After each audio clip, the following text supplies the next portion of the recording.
जो भी आज बीजेपी गवर्नेंस के खिलाफ बोलता है उसे बंद कर दिया जाता। लेकिन मैं खुल के एक बात बोलूंगा, सदानंद पति, रेबल सदानंद पति आप लोगों से नहीं डरता है। मृत्यु का भाई संपर्क साधा था आज से 1.5 महीने। एबीपी न्यूज वाले मेरे को चाय पिलाने के लिए बहुत अच्छा बोलते हैं, लेकिन कुछ दिनों से मैं रविश कुमार जी को भी देख रहा हूँ, हो सकता है उन पे बहुत प्रेशर हो। लेकिन बात समझने की यह है, सवाल यहाँ पर ये उठता है कि विकास दुबे के मारे जाने पर जो सवाल जिंदा हैं, वो कहानियाँ जो मर चुकी हैं, ऐसे सवालों को उजागर करने के लिए किसी को तो खड़ा होना पड़ेगा। जब विकास दुबे मारा गया तो बहुत सारे सवाल यहाँ पर उठे कि विकास दुबे को जब एनकाउंटर के लिए लिया जा रहा था, जब विकास दुबे को हिरासत में ले लिया गया था और जब उसे ले जाया जा रहा था, तो आखिर उसके एनकाउंटर से 2 किलोमीटर पहले मीडिया कर्मियों को क्यों रोक दिया गया? जब गाड़ी गई थी तो सफारी स्टॉर्म थी, और जब एनकाउंटर के बाद तस्वीरें वायरल हुई तो उनमें गाड़ी थी TUV 300। ये गाड़ी का तबादला कैसे हो जाता है, ये सवाल अभी तक छुपे हुए हैं। इन सवालों का जवाब हम जानेंगे रेबल से। हाँ, ये वही रेबल जिनके लिए लोग बोलते हैं कि जब ये ज़बान खोलते हैं तो आग उगलते हैं, और कुछ लोग कहते हैं कि जब ये ज़बान खोलते हैं तो हमारे मन की बात कहते हैं। ये वही रेबल हैं जो इस वक्त सरकार के पीछे पड़े हुए हैं, मुद्दों को उजागर कर रहे हैं। आइए सुनते हैं हमारे संवाददाता अफसर अली ने रेबल से जो मुलाकात की, उसमें क्या सवाल और क्या जवाब सामने आए हैं।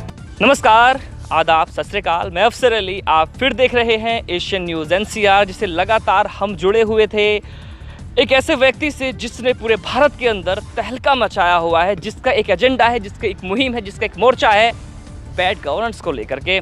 आज फिर जुड़े हुए हैं हम रेबल सदानंद पति यानी बागी से। जी, आज हमारे साथ जुड़े हुए बागी, उनसे करेंगे सीधे सवाल। आज हमारा मुद्दा होगा विकास दुबे। पहला मेरा सवाल होता है कि 1964 में विकास दुबे पैदा होता है, तब कांग्रेस की सरकार थी, और जब आज 10 जुलाई को विकास दुबे मारा जाता है तब बीजेपी की सरकार होती है। तो कुछ लोगों का कहना है कि जब कांग्रेस की सरकार थी तब ये पैदा हुआ था, यानी आतंकवादी कांग्रेस की सरकार में पैदा हुए हैं, और मारे जा रहे हैं आतंकवादी वो बीजेपी की सरकार में। तो इस बारे में आपका क्या कहना है? देखिए, बहुत सीधा सा क्वेश्चन है, सिंपल आंसर दे दूंगा इसको। रूबिका जी, अगर आपको कभी ये वीडियो मिले तो आप भी सुनिएगा, आपको पसंद आएगा। अर्चना जी, आपको भी। और अर्नब भाई, आप तो शायद आते ही नहीं आजकल, जो हमेशा बोलते हैं मेरा शो है, मेरा शो है, तो ये आप ही के लिए डेडिकेट है ये क्वेश्चन। जब चूंकि उन्होंने पूछा, जवाब दे देते हैं। तो जो लोग बोलते हैं ना कि कांग्रेस में आतंकवादी, कांग्रेस के कार्यकाल में आतंकवादी पैदा होते हैं और बीजेपी के कार्यकाल में एनकाउंटर होता है, उन लोगों को एक सीधा सा जवाब और प्रश्न नहीं, जवाब देता हूँ। भाई और बहनों, मेरे देश के साथियों, ये कुलदीप सेंगर कौन है? क्या ये कांग्रेस के कार्यकाल के नेता थे? क्या ये कांग्रेस के कार्यकाल के पैदाइश हैं? और ये क्या वर्तमान में भी कांग्रेस के कार्यकाल के विधायक या सांसद हैं? जी नहीं, ये बीजेपी के विधायक हैं। और ये किस बात के लिए जेल में थे? बलात्कार और हत्या। और बलात्कार किसका? हमारे देश की एक मासूम बेटी का। और केवल वो यहीं तक नहीं रुके, उनके परिवार के कितने लोगों ने प्राण गंवाए, और तो और उनके केस के एक वकील ने भी अपनी जान गंवाई। मैं वकील फ्रैटर्निटी से हूँ, संबंध रखता हूँ मैं लॉ की फ्रैटर्निटी से। मेरी मिसेस एडवोकेट सरिता मलिक, वो भी एक प्रसिद्ध क्रिमिनल लॉयर हैं। और जिस तरीके से एक वकील की भी हत्या हुई, इसमें हम ये बात को भुला नहीं सकते कि कांग्रेस के कार्यकाल में ये पैदा हुए थे और किसके कार्यकाल में ये कार्य करते रहे। तो बताना चाहूँगा, ये बीजेपी के नेता थे, बीजेपी के अभिव्यक्ति थे। और भी बहुत लंबे चौड़े चीज़ें, स्वामी चिन्मयानंद का आपने सुना ही होगा, मुझे कुछ कहने की आवश्यकता नहीं है। और दूसरी बात, मैं आपको एक बात और बताना चाहूँगा, जब अखलाक हत्याकांड हुई थी तब कौन थे? संगीत सोम जी आके इतनी बड़ी बड़ी बातें कर रहे थे शाहबेरी में, और आपके शाहबेरी तो गलत शब्द हो जाएगा, ये यहाँ पे हमारे सूरजपुर कस्बे की बात थी, बिसाड़ा गांव। जी, शाहबेरी तो नहीं, बिसाड़ा की बात कर रहा हूँ। तो क्या होता है आतंकवादी होना? दूसरे धर्मों के खिलाफ बिगुल बजाना, क्या ये आतंकवाद नहीं है? क्या राष्ट्र के खिलाफ जाना आतंकवाद नहीं है? जब खुल के अनुराग जी जैसे लोग बोलते हैं देश के गद्दारों को गोली मारो, ये नहीं बताते कि देश के गद्दार हो हैं कौन, और चुनाव के दौरान फिर ये कौन है? सीधी बात है। आप आए प्रश्न करने, मैं भी करता हूं आपको प्रश्न। तो विकास दुबे का प्रकरण की एक बात आपको बोलूंगा, कौन है ये विकास दुबे, और ना जाने कितने विकास दुबे मौजूद हैं, और किन के पास है इनकी कंट्रोल। बहुत इनकाउंटर कर रही थी, इनको इनकाउंटर नहीं कर पाई पहले। 8 लोग शहीद हुए। मैं अभी लखनऊ और कानपुर के दौरे में था, आप लोगों ने मेरे फेसबुक लाइव में देखा होगा। उन परिवारों को संपर्क साधने के लिए गया था। आखिर क्यों गया था? 8 लोगों की निर्मम हत्या होती है, और वो 8 लोग साधारण व्यक्ति नहीं थे, वो पुलिस के अधिकारी थे। वो पुलिस जो हमारी रक्षा करने के लिए है। और जब पुलिस की हत्याएं होंगी तो मोदी जी, योगी जी, आप केवल ये बता दें कि आम जनता की सुरक्षा का जिम्मेदारी लेगा कौन? क्या केवल भगवा रंग इस तरह से डाल दूं तो अब आपके लोग हमें भगवा का, हिंदुत्व का पाठ पढ़ाते हैं, तो उनको मैं एक बात बोल दूंगा, कृपया करके अपनी चोंच बंद रखें। हमें मालूम है मैं एक हिंदू ब्राह्मण हूँ, मुदगिल हूँ, तो मुझे हिंदुत्व का पाठ ना पढ़ाएं। आप कितने श्लोक जानते हैं नहीं जानते मैं नहीं जानता, लेकिन मैं भी महामृत्युंजय का जाप करके घर से निकलता हूँ। गायत्री मंत्र पर पढ़े बगैर हमारे घर में कोई अनुष्ठान नहीं होता, और हमारे बच्चे भी जानते हैं। लेकिन आप जब ये विकास दुबे प्रकरण के ऊपर आते हैं, उसकी पुलिस वालों की निर्मम हत्या के 3 दिन बाद भी आप नहीं पकड़ पाते, वो आत्मसमर्पण करता है और पुनः वो पुलिस वालों से ही हथियार छीनने का प्रयास करता है। जंजीरों में जकड़ा हुआ इंसान, कमाल करते हैं। देखिए मैं एक बात बोलूँगा, उनका हत्या हुआ, इनकाउंटर हुआ, बढ़िया हुआ, लेकिन देर से हुई। मेरा एक सवाल यहाँ पर होता है कि जैसे जब विकास दुबे को ले जाया जा रहा था तो उस वक्त विकास दुबे सफारी में थे, लेकिन जब उनको मारा जाता है, जब गाड़ी पलटती हुई दिखाई जाती है तस्वीरों के अंदर, तो उसमें जो है TUV 300 कार होती है। सब क्या स्क्रिप्टेड था?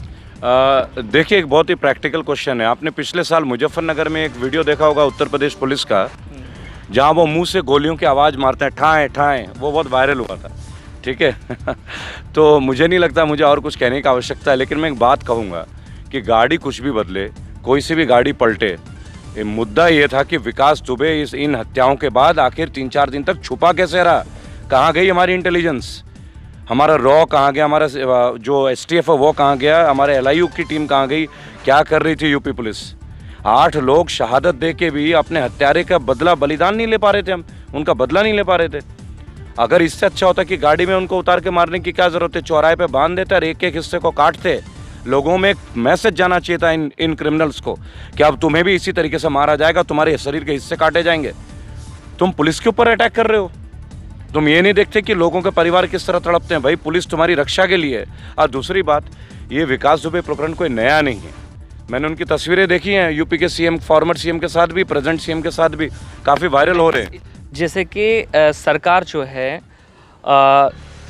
लोगों को, जो क्रिमिनल्स है उनको जेल में डालती है, ठीक है, लेकिन दूसरी तरफ जब विकास दुबे को जेल तक नहीं पहुंचाया जाता है और दूसरी तरफ एक सवाल खड़ा होता है कि पूरे देश के अंदर एक मुहिम चली हुई है कि डॉक्टर कफील को बचाया जाए। डॉक्टर कफील के बारे में क्या कहना है आपका कि जैसे कि वो उनके पास कोई केस, उनके ऊपर कोई केस भी नहीं है, जैसे वो अभी रिहा हो जाते हैं, लेकिन रिहा होने के साथ साथ तभी उनको जो है रासुका लगाई जाती है उनके ऊपर, तो इस बारे में भी क्या कहना है? कमाल की बात, देखिए डॉक्टर काफिल के लिए मेरी लगातार बातें हो रही हैं और इसी 15 तारीख में कोर्ट में डेट रही, मैं आपकी जानकारी के लिए बता दूं। और देखिए प्रशासन का तौर क्या होता है, तुरंत 14 और 15 तारीख को इलाहाबाद हाई कोर्ट में जो है सैनिटाइजेशन का प्रोसेस स्टार्ट हो जाता है, यानी एक और डेट। आप समझ रहे हैं? मैं तो सीधी बात करूंगा, आप सैनिटाइजेशन पहले भी कर सकते थे, ऐसा तो मना नहीं है। आपने 14 और 15 तारीख को ही क्यों चुना? ताकि एक और डेट लंबी मिले और वो अगेन जेल में रहे। ऐसा मुकदमा नहीं है कि जिनको बेल ना मिले। मैं भी जानता हूँ, आप भी जानते हैं, मैं तो लॉ फ्रेटर्निटी से हूँ, तो मैं तो कानूनन इस बात को बोल सकता हूँ। कानूनन तौर पे मैं आपको बताऊं, मेरी मिसेस व्यक्तिगत तौर पे एडवोकेट सरिता मलिक अपना योगदान देना चाहती हैं और वो दे रही हैं और देंगी। हम बहुत जल्द मिलेंगे। डॉक्टर कफील का जो नंबर था वो बंद आ रहा है, कुछ सूत्र हैं। मेरी विनय दुबे जी से भी बात हुई है, वो अभी डॉक्टर कफील के भाई से मिल भी रहे हैं और इलाहाबाद ही होंगे 15 तारीख में, यानी कि आज। मैं आपको बताना चाहूँगा भाई और बहनों, डॉक्टर कफील को निकालना हमारी एक जिम्मेदारी है। जिस व्यक्ति ने गोरखपुर में इतने बच्चों को इतने अच्छे तरीके से ट्रीटमेंट दिया, उन्हें एक स्केप बोर्ड बना के छोड़ दिया गया। जब देखो कोई व्यक्ति जो अच्छा काम करता है, अगर आज मैं कुछ बोलूँ मेरे पे मुकदमा लगा लोगे, लेकिन आइए मुकदमा लगाइए, आइए लड़ते हैं ना न्यायालय तौर पे। हम भी कानून जानते हैं, मेरे तो पूरा परिवार कानून है, लॉयर्स हैं। आप आइए, हम बैरिस्टर्स हैं, आप आइए, आपका स्वागत करेंगे न्यायालय में। देखें आपके वकील कितने बड़े बड़े हैं, हम भी तो देखें जी। अच्छा, यहाँ पर एक सवाल होता है कि जैसे सरकारें होती हैं, जब वो सभा करती हैं तो सभी मीडिया कर्मियों को जो है वो इनविटेशन देती हैं, बुलाती हैं, लेकिन जब विकास दुबे का एनकाउंटर किया जाता है, विकास दुबे मारा जाता है, उसकी गाड़ी पलट दी जाती है, लेकिन मीडिया कर्मियों को या मीडिया को 2 किलोमीटर पीछे क्यों रोक दिया जाता है? ये बहुत बड़ा सवाल है। वो इसलिए कि मीडिया इन्हें गोल्ड मेडल दे देगी ना। अभी भी मीडिया में बहुत कुछ बचा है। मैं मीडिया को, सारे साथियों से एक दरख्वास्त करूंगा, आप प्रजातंत्र के चौथे स्तंभ में, you are the 4th pillar and the pillars they lay the foundations of any structure. कोई भी बिल्डिंग जो खड़ा होता है, इमारत खड़ी होती है, वो पिलर्स के और उसके नीचे का जो भूतल होता है उससे होता है, फाउंडेशन से। अगर आप भूतल ही कमज़ोर कर देंगे, अगर आप सरकारी दबाव में आ जाएंगे, रवीश कुमार जी बहुत अच्छा बोलते हैं, लेकिन कुछ दिनों से मैं रवीश कुमार जी को भी देख रहा हूँ, हो सकता है उन पर बहुत प्रेशर हो, मैं जानता हूँ वो एक महान व्यक्ति हैं, मैग्सेसे अवार्ड ऐसे ही नहीं मिल जाता किसी को, they are good people, but उनको भी रोका जाता। आप ये देखें ना, AVP न्यूज़ वालों ने मुझे संपर्क साधा था आज से 1.5 महीने पहले, और उन्होंने प्रवीण यादव जी ने मुझसे बोला था, मैं नाम ले रहा हूँ, देखो मैं तो ऑफिशियल बात करता हूँ, बागी हूँ, सीधी बात करूँगा। AVP न्यूज़ वाले में प्रवीण यादव जी ने बोला कि बैकहंड टीम आपसे बात करना चाहती है, मिलना चाहती है। जाहिर सी बात है, AVP न्यूज़ वाले मेरे को चाय पिलाने के लिए तो मिलना नहीं चाहेंगे, उनका काम न्यूज़ है, लेकिन आज तक मेरा इंटरव्यू उसमें नहीं हुआ। क्यों नहीं हुआ? आप समझदार हैं, इसलिए नहीं हुआ क्योंकि जो भी आज बीजेपी गवर्नेंस के खिलाफ बोलता है उसे बंद कर दिया जाता है। लेकिन मैं खुल के एक बात बोलूंगा, मैं नहीं डरता आप लोगों से। बागी श्रद्धानंद पति, रेबल श्रद्धानंद पति आप लोगों से नहीं डरता है।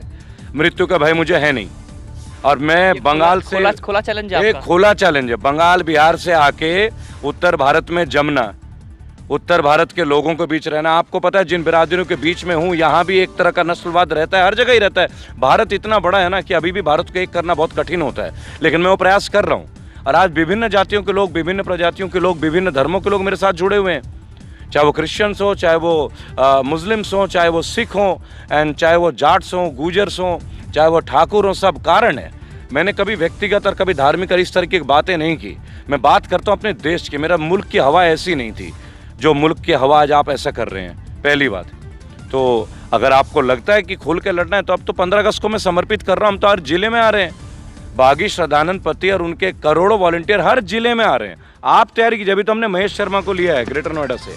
अभी जिनके जितने भी सवालों के जवाब थे और उन्होंने सवालों के जवाब दिए हैं, और वैसे ही अगर आपके मन में कोई भी सवाल होता है, उस सवाल को आप कमेंट बॉक्स में नीचे दीजिएगा। फिर करेंगे इनसे मुलाकात, और चैनल को सब्सक्राइब जरूर कीजिएगा, लाइक कीजिएगा और कमेंट भी कीजिएगा। बात कहना चाहूँगा, इसी के द्वारा इसका समापन भी करूँगा कि मैं आपके चैनल के साथ हूँ। आप एक बेहद उम्दा काम कर रहे हैं, मैं देखता हूँ आपके वीडियोज़। मेरे तकरीबन 150 इंटरव्यूज़ कंप्लीट हो चुके हैं विभिन्न चैनलों में। लेकिन आप जिस क्षेत्र में रहते हैं, गाज़ियाबाद, ये यूपी का एक बहुत ही ज्वलंत क्षेत्र है। यहाँ कोई भी आवाज़ उठाता है तो बहुत जल्दी आवाज़ को रोक दिया जाता है, दबा दिया जाता है। यहाँ की राजनीति बहुत ही गरमाई हुई है और बहुत ही क्रिमिनल माइंडेड लोग शामिल होते हैं विभिन्न पार्टियों के इस क्षेत्र में, क्योंकि गाज़ियाबाद में अपने आप में बहुत सारी चीज़ें हैं, डेवलपमेंट्स हैं, प्रॉपर्टीज़ हैं, जिसमें लोग इमीडिएट क्राइम्स करते हैं, आप देखते होंगे। तो मैं आपकी हिम्मत की दाद देता हूँ अफसर साहब, आप इतनी कम उम्र में इतने बेहतरीन काम कर रहे हैं। आप कभी तालाब का मुद्दा उठाते हैं, कभी अस्पतालों का मुद्दा उठाते हैं। मुझे लगता है कि रेबल श्रद्धानंद पति अकेला रेबल नहीं है, आप में से हर एक व्यक्ति के अंदर एक रेबल मौजूद है। इसी दिशा में चलें। आप जर्नलिस्ट हैं, आप एक पत्रकार हैं, आप एक रिपोर्टर हैं, आप अपने एक न्यूज़ चैनल चलाते हैं, बेहतरीन काम कर रहे हैं आप लोगों के बीच में। इसी तरह लोगों के कष्टों का आवाज़ उठाते रहिए। ज़रूरी नहीं है कि हम नेशनल टीवी में आ जाए और हमारे चेहरे को दुख देखें। हम छोटे से छोटे ग्राउंड लेवल पे भी चल के काम करें ना, किसी के परिवार का अगर दुख को मिटा के छोटा सा सुख का कारण हम बन पाए, हम एक छोटा सा 1% हिस्सा भी मान पाए, तो जान लीजिए एक भारतीय होने के नाते हमारा जीवन सफल हुआ, एक रेबल होने के नाते हमारा जीवन सफल हुआ। इन्हीं पंक्तियों से मैं आपका आभार प्रकट करूंगा, और निकट भविष्य में आपका मन जब भी मुझे चाहे, मैं हमेशा आपके लिए तैयार हूँ। किसी भी मुद्दे के लिए मैं हमेशा आपके लिए तैयार हूँ। जय हिंद, जय भारत।